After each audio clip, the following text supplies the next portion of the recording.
बहुत नेक आदमी, और उस नेक आदमी के ऊपर उसके इलाके की एक औरत फिदा हो गई। औरत जब किसी पर फिदा हो जाए या लड़की जब किसी पर फिदा हो जाए तो समझ लो कि बिजली का करंट से चिपककर तो कोई आदमी छूट सकता है, लेकिन औरत जब किसी पर, लड़की किसी पर फिदा हो जाए तो इस चुंबक से निकलना और छूट पाना बहुत मुश्किल है। वो किसी भी हद तक जा सकती है।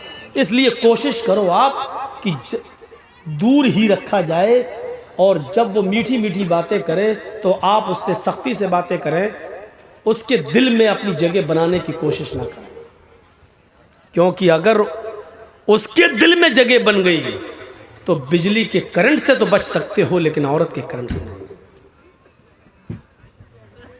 मशवरा दे रहा हूं आपको, हंसिएगा नहीं। वो तो मुझे मालूम है कि यहां से जाने के बाद फिर वही मोबाइल मुंह में लगा के करोगे, आई लव यू डार्लिंग कैसी हो, वो तो करोगे, वो हमें मालूम है। ये हंसने की बात नहीं, मैं जानता हूं ये करना है तुम्हें। जमाना आज, हमारा मुआशरा आज इस बुराई में मुलव्वस हो चुका है, और हम समझ रहे हैं कि हम लड़की को चूम रहे हैं। अबे उल्लू के पट्टे, लड़की को नहीं, तू 50 ग्राम के डब्बे को चूम रहा है, प्लास्टिक को चूम रहा है, तू लड़की को नहीं चूम रहा है। ये तेरे दिमाग में शैतान ने जो खोपड़ी में भर दिया लड़की, अब वो भी कर रही है, वो भी कर रही है उधर से, लेकिन वो भी पागल है। और प्यार नाम है, जुनून नाम है, इसी का नाम तो जुनून है, पागलपन है। डब्बे को चूमने वाला भी समझ रहा है मैं लड़की को चूम रहा हूं, तो तुम्हें करना है। ये उस्मान गनी बहुत बड़ा आबिद, नेक, परहेजगार, बुजुर्ग। बुजुर्ग का मतलब ये नहीं बुढ़ा, बुजुर्ग का मतलब इल्म में, अमल में बुजुर्ग, नेक आदमी, और उसके इलाके की एक औरत इसके ऊपर फिदा हो गई। उस औरत ने अपनी लौंडी के जरिए उस आदमी को बुलवाया, इबादत गुजार को बुलवाया, और कहा कि तुम्हें मेरी मालिकन, हमारी जो मालिका है वो तुम्हें बुला रही है, एक मामले में तुम्हारी गवाही चाहिए। जिस मामले की मैं गवाही चाहती है उसमें तुम गवाह थे, तुम वहां मौजूद थे, कोई मामला रहा होगा, उसकी गवाही चाहिए। ये बेचारा नेक आदमी था, इसने सोचा अगर मेरी गवाही से अगर किसी की जान बच जाए या मेरी गवाही से कोई मामला हल हो जाए तो इसमें बुराई क्या है, जबकि मैं अगर गवाह रहा हूँगा तो सच्ची गवाही दूंगा। ये सोच कर ये चल दिया, ये सोच कर चल दिया। जैसी उस औरत का घर आया, लौंडी ने दरवाज़ा खोला, ये दरवाजे में घुस गया। इस लौंडी ने कहा मैं बाहर जा रही हूँ। इसके बाद एक दरवाज़ा और आएगा, उस दरवाजे को भी खोल देना, अंदर से वो दरवाज़ा खुला है। फिर उसके बाद एक और दरवाज़ा आएगा, उस दरवाजे को भी खोल देना। 3 दरवाज़ों को खोलने के बाद चौथे दरवाजे को खोलोगे तो उस कमरे में हमारी मालिकन तुम्हें मिलेगी। ये साहब धड़ल्ले से चले जा रहे हैं। अल्लाह मेरी गवाही से अगर कोई मामला बन जाए तो इससे अच्छी नेकी क्या हो सकती है। पहला दरवाज़ा एंट्री की, दूसरे दरवाजे में एंट्री की, तीसरे कमरे में एंट्री की, और चौथे कमरे में हुस्न और जमाल की मलिका बैठी हुई है, निहायत खूबसूरत औरत बैठी हुई है। क्या बात। ये हजरत वहां पहुंचते हैं, क्या देखते हैं कि उस औरत के पास एक खूबसूरत बच्चा भी है। खूबसूरत एक बच्चा, छोटा सा बच्चा है, और एक तरफ प्याला रखा हुआ है और उस प्याले के अंदर शराब रखी हुई है। नौजवानों सुनो सुनो, इस खूबसूरत औरत ने इस नेक इबादत गुजार आदमी से कहा मैंने तुम्हें किसी गवाही के लिए नहीं बुलाया है, मैंने तुम्हें सिर्फ इसलिए बुलाया है कि तुम मेरे साथ इस कमरे के अंदर चलो और मेरे साथ जिना करो, मेरे साथ वो काम करो जो एक मर्द अपनी बीवी के साथ करता है। तुम्हें मेरे जिस्म से खेलना है, आओ मैं तुम्हें लिफ्ट देती हूँ, मैं तुम्हें उस कमरे में ले चलती हूँ। इस बुजुर्ग ने कहा अल्लाह से डरो, ये तुम क्या हरकत लेकर बैठ गई हो, क्या कारनामा अंजाम देने जा रही हो। उस औरत ने कहा आए बुजुर्ग, आए मोहतरम, आए इबादत गुजार, तुम यहां से जा नहीं सकते हो, अब तुम्हारे निकलने का कोई रास्ता नहीं है। मैं चीखूंगी, चिल्लाऊंगी, तुम्हारी इबादत का भंडा फूट जाएगा। लोग ये समझेंगे कि दुनिया वालों की नज़र में बड़ा इबादत गुजार बनता था, और हाल ये है कि अकेले 3-3 कमरे क्रॉस करके 4थे कमरे तक भी पहुंच गया है। तुम्हारी इज्जत दांव पे लगी हुई है। इंसान की एक बार इज्जत चली जाए तो वो मरना पसंद कर लेता है, जलील होकर रहना पसंद नहीं करता। सुनो, या तो मेरे साथ जिना करो, और अगर जिना नहीं कर सकते हो तो दूसरा काम ये कि ये छोटा बच्चा है, ये चाकू मैं तुम्हें देती हूं, इस छुरी से इस बच्चे को कत्ल कर दो। इस बच्चे ने मेरा क्या बिगाड़ा? का ये भी नहीं कर सकते तो फिर ये शराब का प्याला रखा हुआ है, ये शराब का प्याला तुम्हें पीना पड़ेगा, ये शराब का जाम तुम्हें पीना पड़ेगा। नौजवानों अब सुनो, आए शराब के रसिया और दिलदादा लोगों, अब सुनो, शराब को अपने होठों पर लगाने वाले जवानों, अब सुनो। उस आदमी ने सोचा, अय अल्लाह, बचने का कोई रास्ता नहीं है, जिना बड़ा गुनाह है, ये करने के लिए मेरा दिल लामादा नहीं है। जिना से बड़ा गुनाह कत्ल है, कत्ल भी मैं इस बच्चे का कर नहीं सकता। अय अल्लाह, शराब भी हराम है, लेकिन मजबूरी है मेरी, इसलिए कत्ल से और जिना से बचने के लिए मैं शराब पी लेता हूं, क्योंकि बचने का कोई रास्ता नहीं है। और इस औरत ने 3 कामों में से एक काम करने को कहा है, या तो जिना करो मेरे साथ, या इस बच्चे को कत्ल करो, या शराब पियो। अय अल्लाह, मेरी नजर में सबसे हल्की चीज ये है, कत्ल से भी हल्की और जिना से भी हल्की चीज ये है कि मैं शराब पी लूं। पहले भी तो जब शराब हराम नहीं हुई थी तो लोग पी लेते थे, चलो आज मैं शराब ही पी लेता हूँ। उसने, अल्लाह तू जानता है ये मैं मजबूरी में पी रहा हूँ, उसने ये कहा, और शराब का प्याला उठाया और उसने नोश कर लिया। जैसी उसने शराब पी, उस शराब के अंदर एक और नशे की अशिया मिली हुई थी। उसने शराब पी, शराब पीते ही गुनूद की तारी हो गई, जुनून उसके ऊपर तारी हो गया। उस शराब के नशे ने इसकी अकल जायल कर दी। उस औरत ने इसको छुरी दी और कहा, अब तुम्हें चिंता किस चीज की है, इस बच्चे को भी कत्ल कर दो। अकल काम नहीं कर रही है, शराब पी चुका है। शराबी आदमी तो अपनी माँ, अपनी बहन के सामने गंदी गंदी गालियां देता है। जब शराब पीकर घर में घुसता है तो बीवी को बीवी नहीं, माँ को माँ नहीं, बहन को बहन नहीं, बेटी को बेटी नहीं समझता। अभी इस बच्चे को बच्चा नहीं समझता है, छुरी उठाता है और उसने उस छुरी से उस बच्चे को भी काट दिया, उस बच्चे की गर्दन भी अलग कर दी, उसका भी कत्ल कर दिया। शराब के नशे में चूर था। उस औरत ने परफ्यूम लगा रखी थी, इस औरत ने फौरन इस आदमी को अपनी तरफ खींचा और अपने कपड़े उतार कर शराबी के भी कपड़े उतार दिए, और शराब के नशे में इस आदमी ने उस औरत के साथ जिना भी कर लिया। मेरे प्यारे साथियों, इसके बाद क्या हुआ वो मेरी मौजू का हिस्सा नहीं है, बस ये बताना मेरा जरूरी था कि उसने शराब को हल्के में ले लिया और शराब पी ली, लेकिन अभी तक वो एक गुनाह नहीं करना चाहता था, लेकिन शराब के नशे में जब आया तो वो जिना भी कर लिया। शराब के नशे में जब आया तो उसने कत्ल भी कर दिया। शराब का और शराब भी पी ली, यानी एक गुनाह उससे करवाया जा रहा था लेकिन वो नहीं किया। लेकिन जब शराब पी लिया तो वो तीनों की तीनों गुनाह कर बैठा।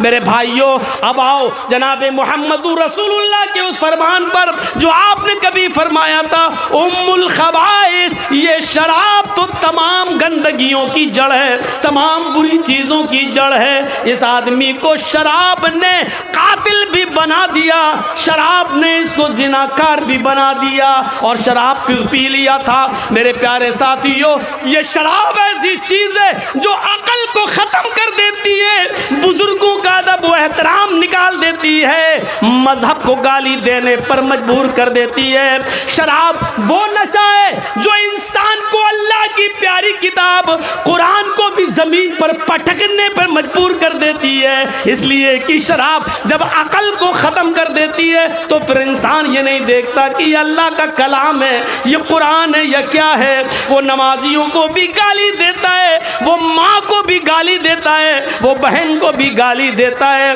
वो बेटी को भी गाली देता है। इसी किस्म का एक वाकया एक सहाबी के साथ पेश आया। हुर्मत शराब से पहले उन्होंने भी शराब पी रखी थी। जब शराब का नशा चढ़ा तो वो शराब के नशे में अपनी बीवी और बेटी में फर्क नहीं कर सके और अपनी बेटी को बीवी समझकर पकड़ लिया। फिर वो अंदर कमरे में ले जाने लगे। बेटी चीखी, अम्मी मुझे बचाओ। माँ ने बेटी की चीखती हुई आवाज सुनी, दौड़ती हुई आई। क्या देखती है कि मेरा हस्बैंड, मेरा शौहर मेरी बेटी को खींच कर कमरे में ले जा रहा है। वो गुस्से में आती है, अपनी बेटी का हाथ अपने शौहर के हाथ से छुड़ाती है, शौहर को धक्का देती है, कमरे में बंद कर देती है और अपनी बेटी को अपने शौहर के नाजायज हमले से बचाती है। काफी देर के बाद जब नशा उतरा तो सहाबी ने अपनी बीवी को खूब मारा।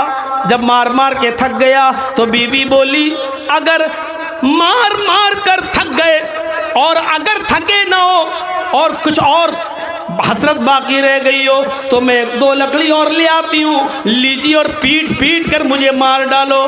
कहने लगा शौहर, मेरी बीवी तुम जानती हो कि मैं तुमसे कितना प्यार करता हूँ, लेकिन इसके बावजूद तुमने मुझे कमरे में बंद कर दिया। बीवी रोती हुई कहती है, प्यार की नौटंकी आज मत करो, तुमने आज शराब पी रखी थी। शौहर कहता, बीवी शराब तो मैं रोजाना पीता हूँ। कहा हाँ जानती हूँ, लेकिन एक लिमिट में, एक दायरे में पीते थे, लेकिन आज तुमने कुछ ज्यादा पी रखी थी। अरे कभी कम कभी ज्यादा, ये तो हो ही जाता है। आज ज्यादा पी ली तो किया।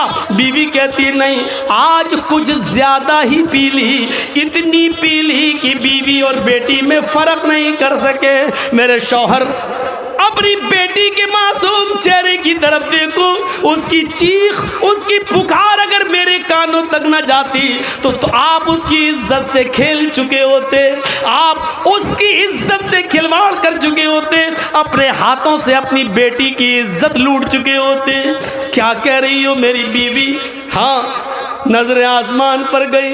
अय अल्लाह, ये दिन सुनने से पहले तूने मुझे उठा क्यों न लिया? ये दिन, ये जुमला सुनने से पहले ये जमीन क्यों नहीं फट गई? मैं इस जमीन के अंदर क्यों नहीं समा गया? अय अल्लाह, अब कौन सा चेहरा लेकर मैं अपनी बेटी के सामने जाऊं?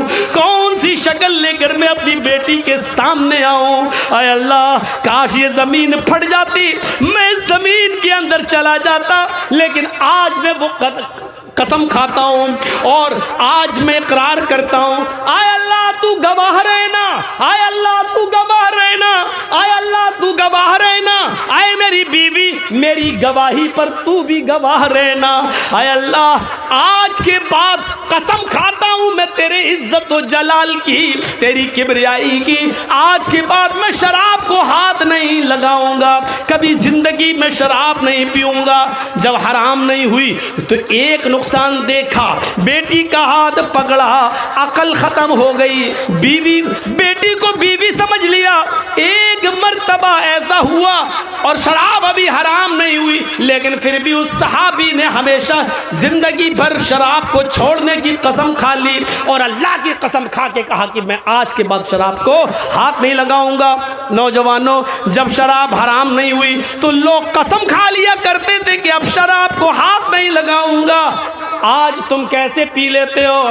तुम्हारे ज़मीर कैसे गवारा कर लेते हैं? तुम्हारा दिल कैसे तस्लीम कर लेता है? तुम्हारा दिल इसको कैसे कबूल कर लेता है? तुम्हारी ज़बान शराब के कतरे को कैसे उसका जायका चख लेती है? तुम्हें नामूस रिसालत का ज़रा भी ख्याल नहीं आता। शराब पीते वक्त तुम्हें इन्नमल खमरू वल मैसिरु वाली आयत याद नहीं आती है? शराब पीते वक्त तुम्हें सहाबी का वाकया याद नहीं आता है? शराब पीते वक्त तुम्हें हुर्मत शराब की आयतें तुम्हारे जहन से कैसे निकल जाती हैं? नबी अकरम का फरमान, आपकी इज्जत और आबरू का लिहाज कैसे तुम्हारे दिलो दिमाग से निकल जाता है? समझ में नहीं आता। अपने आप को मुसलमान कहने वाले नौजवानों, कैसे शराब का कटोरा, प्याला, बोतल तुम्हारे हाथों में आ जाती है और तुम उसको पी जाते हो, जबकि ये शैतान की गलाजत है, अपनी और दूसरों की गंदगी से बढ़कर गंदगी है, उसकी से ज्यादा गंदी है और नापाक है, और फिर तुम इसको पी लेते हो। कैसे तुम्हारे होंठ इसको अपने होंठों से चिपका लेते हैं और इसका जायका चख लेते हैं। तुम्हारी इज्जत व आबरू कैसे इस बात को गवारा कर लेते? पूरी तकरीर शराब, कहीं नहीं हटे हैं आज हम। शराबी को चढ़ा दो, फिर देखो। एक बार नाच गाना हो रहा था, बुखारी के अंदर ये वाक़या मौजूद है। हज़रत हमज़ा शराब के नशे में बैठे और गाने वाली का गाना सुन रहे हैं। हराम नहीं हुई थी ना? हाँ, कैसे नाच रही है, गा रही है। कमर मटकाने वाले उस वक्त भी थे, आज भी हैं। अब वो हज़रत हमज़ा के पास आ गई, क्योंकि बड़े बहादुर थे ना। आकर कहती है, हज़रत अली की ऊँटनी वहीं घूम रही थी, बड़ी खूबसूरत ऊँटनी थी हज़रत अली की।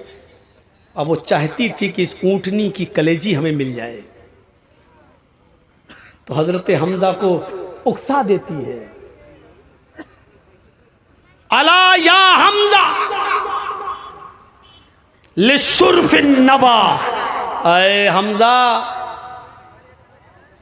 तू तो मोटी ऊँटनियों के लिए पैदा हुआ है, तेरे लिए इस ऊँटनी का पेट फाड़ कर उसकी कलेजी निकाल कर मुझे देने में क्या लगता है तुझे? शराब के नशे में धुत थे, अकल जा चुकी थी। हाँ अच्छा, बड़ी खुश है, चलो इसको ऊँटनी की कलेजी चाहिए, दे देता हूँ। बढ़े, खंजर लिया, हज़रत अली की ऊँटनी को मारा, कलेजा निकाला, लेके आए, ले जा। इधर हज़रत अली को पता चला मेरी ऊँटनी का पेट फाड़ दिया, मर गई। कहा, ये क्या किया आपने मेरी ऊँटनी के साथ? शराब के नशे में थे, उल्टा सीधा बोलने लगे। हज़रत अली भागते हुए अल्लाह के नबी के पास आए, अल्लाह के रसूल, हज़रत अली ने तो, हज़रत हमज़ा ने तो मेरी ऊँटनी का पेट फाड़ दिया, देखो शराब के नशे में क्या क्या बोल रहे हैं। अल्लाह के रसूल उनके साथ गए, चलो। जैसे चले, फरमाया, चचा ये क्या किया, इतनी पीली, फर्क नहीं कर पाए ये ऊँटनी किसकी है? एक नाचने और गाने वाली को आपने हजरत अली का ऊँट फाड़कर, ऊँटनी फाड़कर उसका कलेजा दे दिया। हजरत हमज़ा का दिमाग काम नहीं कर रहा था शराब के नशे में। कहते हैं, सब मेरे बाप के गुलाम हो, भागो यहां से। अल्लाह के रसूल ने कहा, अली इस वक्त इनका दिमाग काम नहीं कर रहा है, और दीवार पर सर फोड़ने से अपना ही सर फूटेगा। बेहतर यह है कि इस वक्त इनके मुंह न लगा जाए, क्योंकि इस वक्त इनके मुंह लगने से अपनी बेइज्जती कराना है। जब ये होश में आएंगे तब इनसे बात की जाएगी। इस पूरे वाक़े से क्या पता चला? शराबी तारीफ पसंद हो जाता है, उसको चढ़ा दो तो किसी को कत्ल भी कर सकता है, किसी का माल भी चुरा सकता है, डाका भी डाल सकता है। और दूसरी चीज़ ये पता चली कि शराब के नशे में इंसान बड़े से बड़े इंसान की कदर व कीमत को भूल जाता है। जैसे कि हज़रत हमज़ा ने अल्लाह के रसूल सल्लल्लाहु अलैहि वसल्लम को कह दिया, जाओ तुम सब मेरे बाप के ग़ुलाम हो। बड़े से बड़ी हस्ती भी उसकी नज़र में कुछ नहीं होती। और नौजवानों, दिल चाहता है, तुम उठ के जा रहे हो, सर्दियों की सख्त रातें हैं, हमें मालूम है। जनवरी का महीना बिहार और बंगाल में प्रोग्राम का महीना नहीं है, मैं जानता हूँ, लेकिन आप लोगों की हिम्मत को दाद देता हूँ कि आपने इतनी सर्दी में भी प्रोग्राम कराया। लेकिन जी चाहता है कि एक वाकया आपके सामने सुनाऊं। सुनो, आप जहां जाना चाहें शौक से जाएं, लेकिन एक रिक्वेस्ट है, इस वाक़े को ज़रूर सुन लें। इस वाक़े को हाफिज अहमद इब्न हजर अल अस्क़लानी ने अपनी मशहूर और मायानाज किताब अल इसाबा फी तमीज़ सहाबा के अंदर नकल किया है। इस वाक़े को सुनने के बाद आपको महसूस होगा कि शराब पीने वाले की इज्जत क्या है, शराब पीने वाला कितना मनहूस है, शराब पीने वाले के लिए अल्लाह के नबी के सहाबा ने उसके लिए क्या हद मुतय्यन की है। इस वाक़े से आपको अंदाज़ा लग जाएगा। इस वाक़े को सुनिए। अल्लाह के नबी ने जब शराब की हुर्मत का ऐलान कर दिया, उसके बाद आप 4-5 साल मदीने में रहे, शराब हराम हो गई। 4-5 साल मदीने में रहे, अल्लाह के नबी इस दुनिया से चल बसे। अब सुनिए, अल्लाह के नबी के इंतकाल के बाद कौन खलीफा बना? अबू बकर सिद्दीक। हज़रत अबू बकर सिद्दीक भी 2 साल खलीफा रहे और उनका भी इंतकाल हो गया। अब खलीफा कौन बना? हज़रत उमर फारूक। हज़रत उमर फारूक भी अपनी ज़िंदगी के 4 साल गुजार चुके, 10 साल खलीफा रहे, 4-5 साल का ज़माना इनका भी गुजर गया। अब समझ लो, जो लोग अल्लाह के नबी के ज़माने में ज़िंदा थे, हज़रत उमर फारूक के ज़माने तक वो कितने बूढ़े हो चुके होंगे। इसमें एक बूढ़ा साहबी और उसका नाम है कुदामा इब्न मज़ून। यहीं बैठ के इतनी जुरत, सुनिए, एक बूढ़ा साहबी। नौजवानों, तुम्हारी इबरत के लिए ये वाकया, एक बूढ़ा साहबी, उम्र कोई 75-80 साल के करीब, 50 बीमारी में मुलव्वस हो चुके हैं। अपने बेटों से कहते हैं कि मुझे उठाओ। उनका बेटा सहारा देता, तब वो मस्जिद में नमाज पढ़ने आते। उनका बेटा जब उनको लाठी पकड़ के लाता, तब वो बेचारे घर के अंदर आते। कुदामा इब्न मज़ऊन को 50 बीमारियों ने घेर रखा है, लेकिन अज़ान के वक्त मस्जिद में जाते, नमाज पढ़ के मस्जिद से निकलते, अपने घर आ जाते। एक रात उनकी तबीयत में काफी बिगड़ गई, उनकी तबीयत। ये क्या हुआ है? इन्ना लिल्लाहि। माइक ठीक है, आप लोग सुनते रहिए, उठिएगा बस अपने अपने मोबाइल जला लीजिए थोड़ा सा। ये वाकया बड़ा ज़बरदस्त है, इसलिए मैं आपको सुना रहा था। हज़रत कुदामा इब्न मज़ून रात की तारीकी के अंदर, रात के अंधेरे के अंदर इनको काफ़ी दर्द बढ़ गया। इनकी पिसलियों में दर्द होने लगा, हड्डियों में दर्द होने लगा। ये बूढ़े साहबी दर्द से कराहने लगे और इनको नींद नहीं आ रही थी। आप तवज्जो दें तो हम सुनाएं। इनको नींद नहीं आ रही थी। पहले से 20-50 बीमारी में मुब्तला थे, लेकिन आज दर्द की वजह से ये बिस्तर पर करवटें बदल रहे हैं। घर के किसी फर्द ने कहा आपको नींद नहीं आ रही है और तकलीफ बहुत ज़्यादा है, शराब की एक छोटी सी बोतल रखी हुई है, ऐसा करिए कि 2-4 घूंट पी लीजिए, थोड़ी सी शराब मैं तुम्हें पिला देता हूँ। जब शराब पी लोगे तो गुनूदगी आ जाएगी और दर्द का एहसास निकल जाएगा और आराम से तुम्हें नींद आ जाएगी। सुबह होकर किसी तबीब के पास, किसी हकीम के पास आपको ले चलूँगा। होता है घर में बहुत तेज दर्द हो रहा, बर्दाश्त नहीं हो रहा है, तो नींद की गोली लियो, खा ली। और सुनिए, नींद की गोली खाने का भी वही हुक्म है जो शराब का है। एक बात याद रखिएगा, आपको नींद नहीं आ रही, दर्द हो रहा, आपने उठाई नींद की गोली खा ली, जायज़ नहीं है। हाँ, अगर आपको कोई doctor, MBBS, MS doctor, MD doctor, आप उसको दिखा रहे हैं, उसको अपनी बीमारी बता रहे हैं, वो आपको दवा लिखता है, उसको मालूम है कि इसको कितने पॉइंट और कितने पावर की दवा दी जानी चाहिए। जब वो लिखेगा और उसकी लिखी हुई दवा अगर आप इस्तेमाल करते हैं तो आप पर कोई गुनाह नहीं है। लेकिन अपनी मर्जी से आपने ले ली, तो पता नहीं उस पावर ज़्यादा लिया या पावर कम लिया।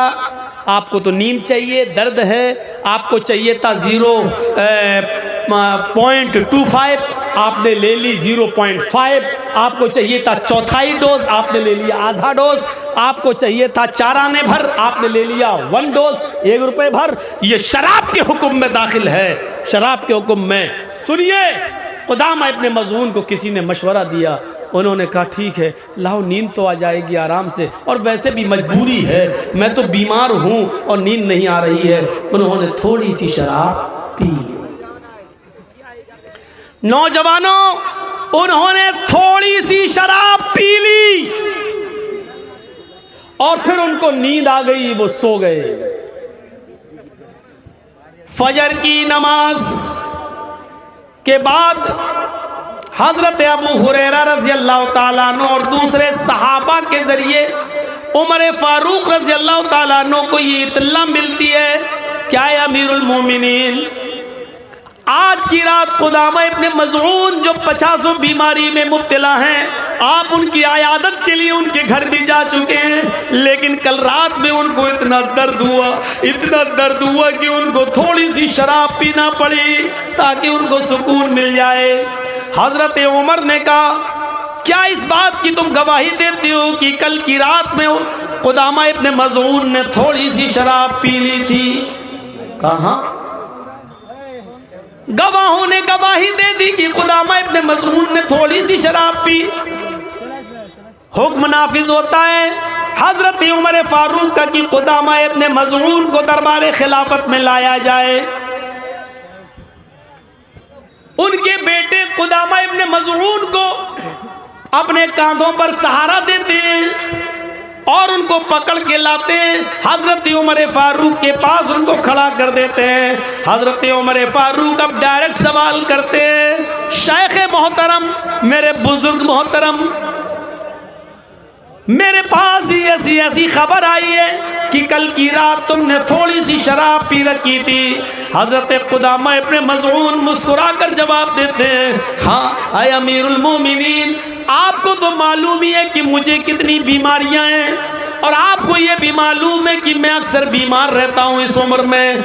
आप तो मेरी आयादत के लिए मेरे घर में भी आ चुके हैं और मेरी शिफा और सेहत के लिए दुआ भी कर चुके हैं। कल की रात मुझे बहुत सख्त दर्द हुआ, हकीम के पास जाना ये मेरे बस में नहीं था, रात को उठना, अंधेरे में जाना और ठोकर खा के कहीं गिर जाना ये मेरे बस में नहीं था, इसलिए मैंने बहालत मजबूरी, हद दर्जा मजबूरी, मैंने थोड़ी सी शराब के सिर्फ 3 या 4 घूंट मैंने पी लिए ताकि मुझे सुकून से नींद आ जाए, मैं आराम से सो जाऊं। अमीरुल मोमिनीन, मैं शराबी नहीं हूं, बस रात में सुकून के साथ सोने के लिए मैंने थोड़ी सी शराब पी ली।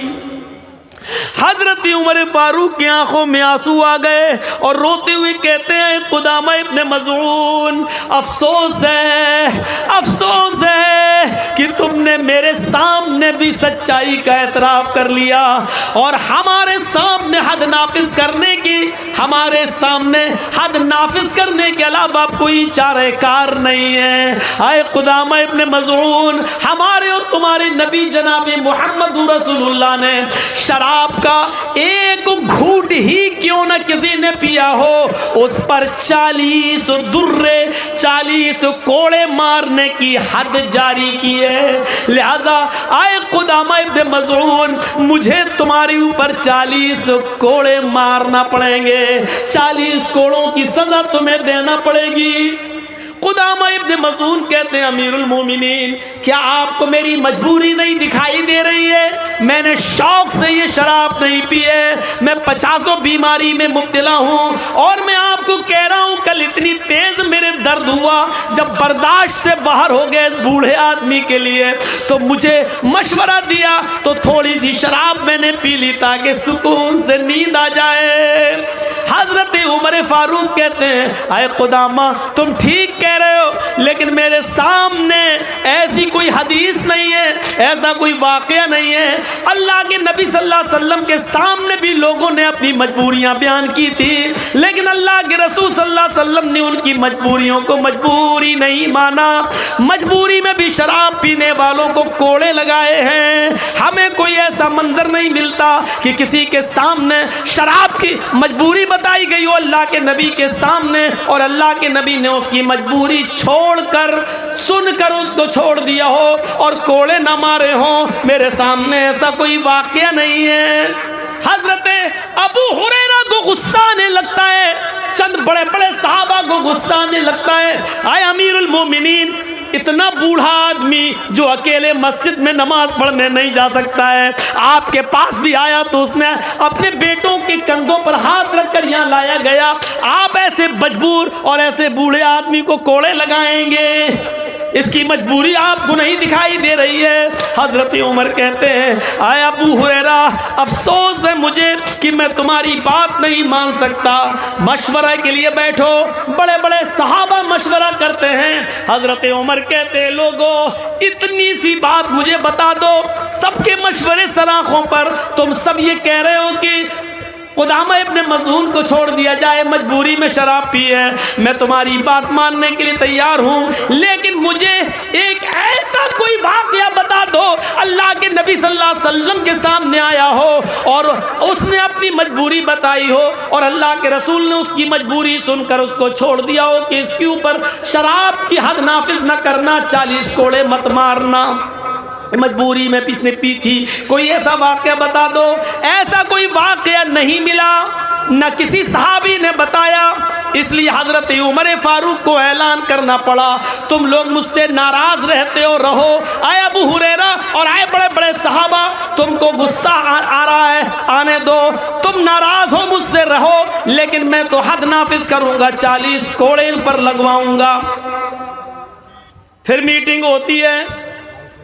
अच्छा ऐसा करो, उस मीटिंग में ये तय होता, सारे सहाबा इजाज़त देते हैं, अमीरुल मोमिनीन आपको कोड़े मारना है मारिए, आप हाकिम हैं, अमीरुल मोमिनीन है, ठीक है, लेकिन मेरी गुजारिश ये है, सारे मशवरे लेने वाले सहाबा ने मशवरा दे रहे हैं, हज़रत कुदामा इब्न मज़ऊन को उतने दिनों के लिए मोहलत दे दो कि ये थोड़े से तंदुरुस्त हो जाएं, ताकत आ जाए इनके अंदर, अपने आप उठने लगें और अपने आप चलने लगें। इतने दिन के लिए इनको छोड़ दो कि ये उठने बैठने लगें, चलने फिरने लगें। इतने दिन के लिए इनको छोड़ दो, जब ये उठने फिरने लगेंगे और तबीयत में थोड़ा सुधार हो जाए तब इनके ऊपर कोड़े मार लेना। हजरत उमर के आंखों में फिर आंसू आ गए, रोते हुए कहने लगे, आए अबू हुरैरा और आए मेरे अजीम सहाबियों, तुम्हारी बात मैंने सुन ली, लेकिन अफसोस मैं तुम्हारी इस बात को भी नहीं मान सकता। इसलिए अगर मैंने इनको चंद दिनों की मोहलत दे दी, हफ्ते 10 दिन की 20 दिन की अगर इनको मोहलत दे दी कि चलो जब तुम्हारी तबीयत सही हो जाएगी तब हम तुम्हें कोड़े मारेंगे, लेकिन ये बताओ अगर इनकी तबीयत सही होने से पहले मेरा ही इंतकाल हो जाए और मैं इस दुनिया से चल बसूं तो कयामत के दिन मैं अपने रब को क्या मुंह दिखाऊंगा? मेरा रब मुझसे पूछेगा कि जब शराब पीने की बात तूने सुन ली थी, फिर तेरी जिम्मेदारी थी अमीरता के हाथ जारी करता, फिर तूने एक मुजरिम को कैसे छोड़ दिया? मैं अपने रब को क्या मुंह दिखाऊंगा? आए मेरे सहाबियों, मेरे अजीम साथियों, मैं तुम्हारी ये बात भी नहीं मान सकता। अफसोस है अब आज ही मुझे कुदामा इब्न मज़ऊन के पीठ पर आज ही कोड़े मारना पड़ेंगे। एक कोड़ा मारने वाले को बुलाया जाता है और कहा जाता है कि तुम हजरत कुदामा इब्न मज़ऊन को 40 कोड़े मारो। कुदामा इब्न मज़ऊन बेचारे लागर हैं, बूढ़े हैं, कमज़ोर हैं, 50 बीमारी में मुब्तला हैं, इसके बाद भी बावजूद एक बड़े सहाबी है, मजबूरी में थोड़ी सी शराब पी रखी है, लेकिन इस जुर्म में आज उनको 40 कोड़े मारे जा रहे हैं। 40 कोड़े उनको मारे गए हजरत उमर ने उनको छोड़ा नहीं। हर कोड़े पर उनसे ज्यादा तकलीफ उमर को हो रही है, लेकिन हाथ जारी इसलिए कर रहे हैं क्योंकि ये कुरान का हुक्म है, ये मोहम्मद रसूलुल्लाह का फरमान है। 40 कोड़े जब उनको मार दिए गए तो उनको गोद में उठाकर खुदामा इब्न मज़ून को उनके बिस्तर पे लाया गया। फिर हदीस की किताबें कहती है, तारीख की किताबें कहती हैं कि मेरे भाइयों, उसके बाद खुदामा इब्न मज़ून 1 साल 2 साल या 3 साल तक जिंदा रहे, लेकिन 40 कोड़े खाने के बाद फिर उनकी जितनी जिंदगी बची, फिर वो पूरी जिंदगी बिस्तर से उठ नहीं सके। उनकी सारी नमाजें बिस्तर पे हुई, उनकी लेटरिन पेशाब और पैखाना बिस्तर पे हुआ, उनकी हड्डियों में इतनी ताकत न रही कि वो उठ सके। और 40 कोड़े खाने के बाद वो इसी बीमारी के अंदर उनका इंतकाल होता है। इस वाक़े के मुख्तलिफ पहलू हो सकते हैं मेरे भाइयों, लेकिन नौजवान नस्ल के लिए इतना काफ़ी है कि सहाबी हैं, 50 बीमारी में मुब्तला हैं और बुढ़ापा है और नींद नहीं आ रही है, उनके दर्द है, इतनी शदीद पोजीशन में थोड़ी सी शराब पी ली, लेकिन उमर ने उनको भी कोड़े लगाए, उनको भी माफ़ नहीं किया। मेरे प्यारे साथियों, नौजवानों, इस वाक़े को सुनने के बाद कैसा लग रहा है? क्या हम अब भी शराब पिएंगे? क्या शराब हमारे हलक के नीचे उतरेगी? खुदामा इब्न मज़ून को उमर ने कोड़े लगाए, उनको गोद में उठा के बिस्तर पे लाया गया, फिर जिंदगी भर वो बिस्तर से उठ नहीं सके। उनकी सारी नमाजें उस बिस्तर पे हुई, पेशाब और पैखाना उनका उसी बिस्तर पे होता था, फिर वो जिंदगी भर उठ नहीं सके। लेकिन हजरत उमर ने हद जारी की, ये शराबी का अंजाम होता है, उन्होंने तो मजबूरी में पी। तुम्हारे सामने कौन सी मजबूरियां हैं? कौन सी मजबूरियां हैं? अल्लाह के रसूल ने कभी कहा था इन्ना बनी इसराइल तफ्तरिकु अला सिंतैनी व सबईन मिल्लतन। मेरी बनी इसराइल कौम बनी इसराइल 72 फिरकों में बढ़ गई थी। वसतफ्तरिकु उम्मती अला सलासी व सबईन मिल्ला, मेरी उम्मत 73 फिरकों में बटेगी। हज़्ब नाली बिन नाल, जैसे दोनों जूते बराबर होते हैं वैसी मेरी उम्मत में और बनी इसराइल में कोई फर्क नहीं होगा। हत्ता इन काना मिनहुम मन आता अला उम्मी अलानियतन लकाना फी उम्मती मन यसनउ ज़ालिक। अगर बनी इसराइल में किसी ने अपनी माँ के साथ, यहूद व नसारा में किसी ने अपनी माँ के साथ ऐलानिया जिना किया होगा, चौराहे पर अपनी माँ के साथ मुंह काला किया होगा, तो मेरी उम्मत पर क़यामत उस वक्त तक नहीं आएगी जब तक कि मेरी उम्मत के लोग मुसलमान भी अपनी माँ के साथ चौराहे पर ऐलानिया डंके की चोट पर अपनी माँ के साथ जिना ना करें। मेरे भाइयों, अल्लाह के नबी फरमाते उस वक्त तक क़यामत नहीं आएगी। क़यामत से पहले ये उम्मत देखेगी कि इस उम्मत का नौजवान अपनी माँ के साथ जिना करेगा, अपनी बहन के साथ जिना करेगा, अपनी बेटी के साथ जिना करेगा।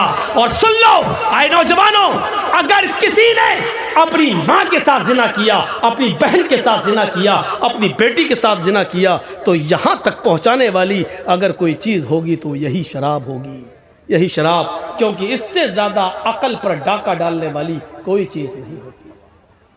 अगर चाहते हो कि मेरे हाथों से मेरी माँ की इज़्ज़त व आबरू बची रहे, चाहते हो कि मेरे हाथों से मेरी बहन और मेरी बेटी की इज़्ज़त व आबरू बची रहे, तो आज से यहाँ से उठो तो कसम खा कर उठो कि आज के बाद मैं शराब को कभी हाथ नहीं लगाऊंगा। मुस्तकिल और मुकम्मल शराब के ऊपर ये मेरा पहला मौजू है। अपनी 20 साल ज़िंदगी के अंदर, 20 साल तकरीरी दौर के अंदर मुस्तकिल मुकम्मल पूरी तकरीर शराब के ऊपर अगर मैंने की तो आज की है।